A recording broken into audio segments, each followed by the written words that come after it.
इसके बाद मैं अपने हमारे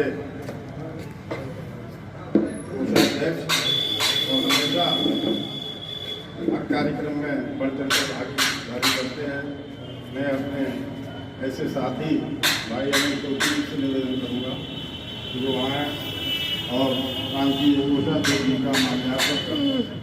कोषाध्यक्ष के द्वारा कोषाध्यक्ष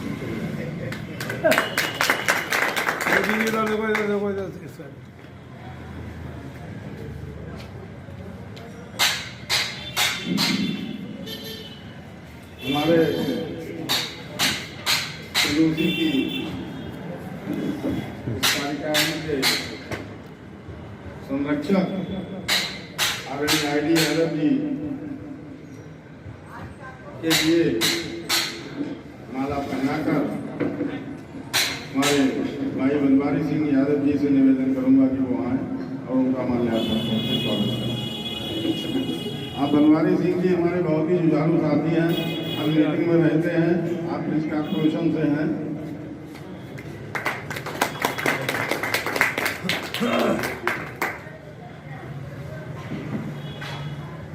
वीडियो बन रही है, फोटो ना खींच रहे हैं, चले दो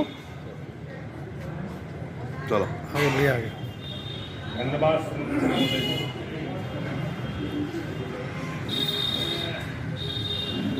ठीक है मित्रों, आप लोग इस अवस्था में भी हमारा लोक स्वीकार किया और सभा में उपस्थित भी इसके लिए मेरे संबल वालों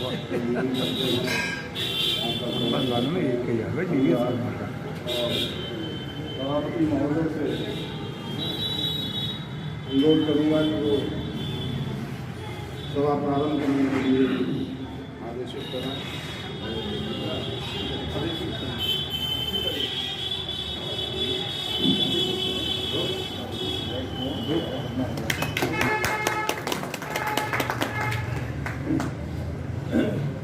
इसके साथ ही मैं अपने कर्मठ और जुझारू साथी जिला अध्यक्ष भाई इकबाल साहब से निवेदन करूंगा कि वो आए और हमारे क्रांति महामंत्री जी का माल्यार्पण कर स्वागत किया।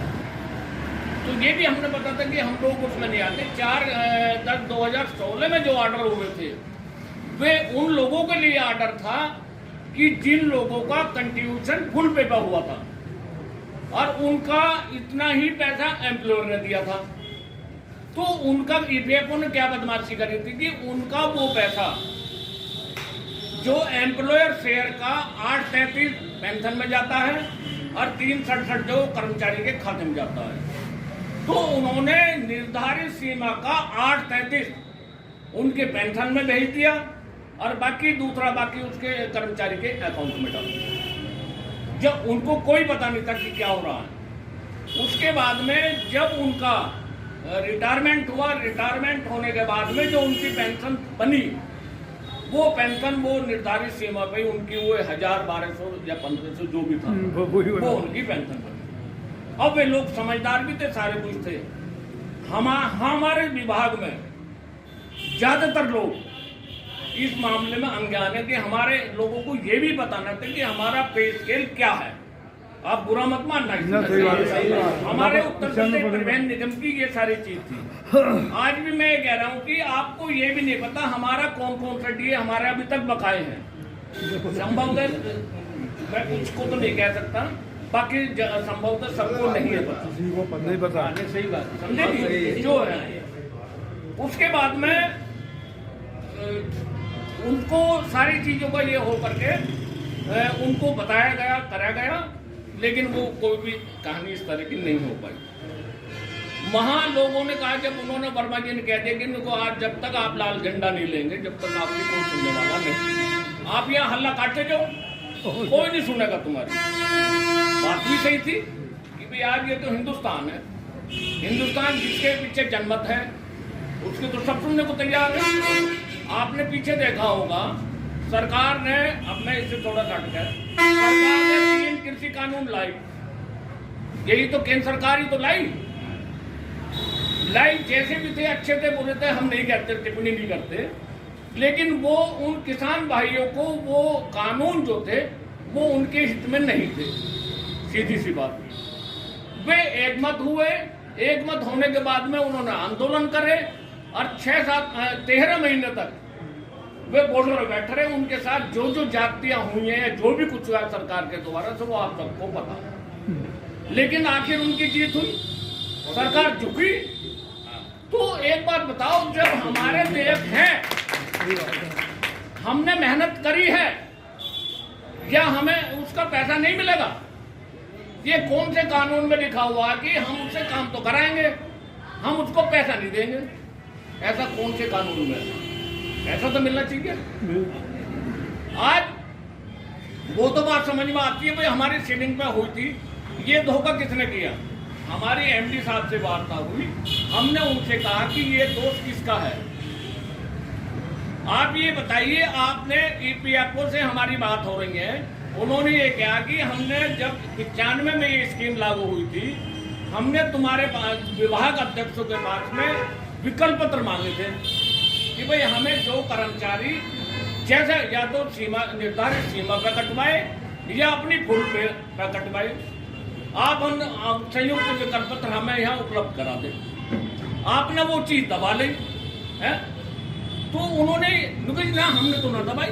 पता, मैं आपकी बात नहीं कर रहा, दबाई जो भी था उस टाइम पर, दबाई तो गई, आपने सर तो करी नहीं, आपने विकल्प कर्मचारी से मांगे तो नहीं, तो धोखा आपने किया हमारे पास। तो यही चीज होकर के इसमें मैं अपने साथियों का भी दोष दूंगा कि जो हमारे नेतृत्व कर रहे थे, जो पैरल संगठन में हम लोग थे नहीं, सब लोग हमारे भी तो शीर्ष नेता जो प्रांतों में बैठे हुए हैं, उन्हें या तो उनकी अनभिज्ञता में रहे, उनको नहीं जानकारियां हुई, या उन्होंने जानबूझ के नहीं किया। वो भी एक बहुत बड़े दोषी हैं।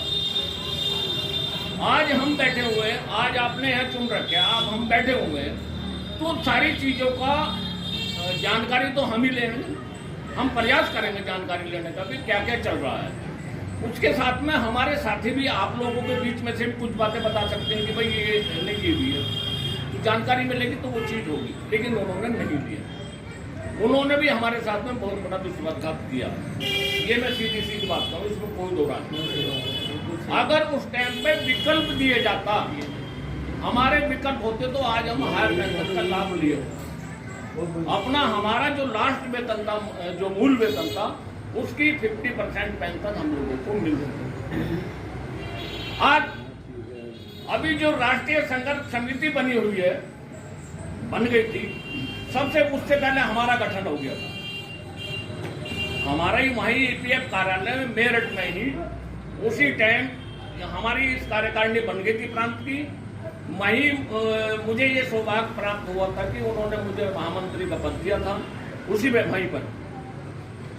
और अध्यक्ष जी हमारे ताज मोहम्मद जी थे, मेरठ के बहुत जुझारू और बहुत ही गजब वो अध्यक्ष जी थे। आज दुर्भाग्य उनको आज हमारे बीच में नहीं है, वो एक्सपायर हो गए।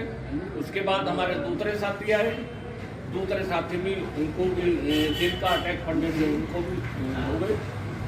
अब हमारे जो बीच में हमारे प्रांतीय अध्यक्ष जी लक्ष्मीचंद भारती जी हैं। तो साथियों, मेरा कहने का मतलब ये हो कि अगर ये सारी चीज हमें उस टाइम पे पता चल जाए तो शायद आज हम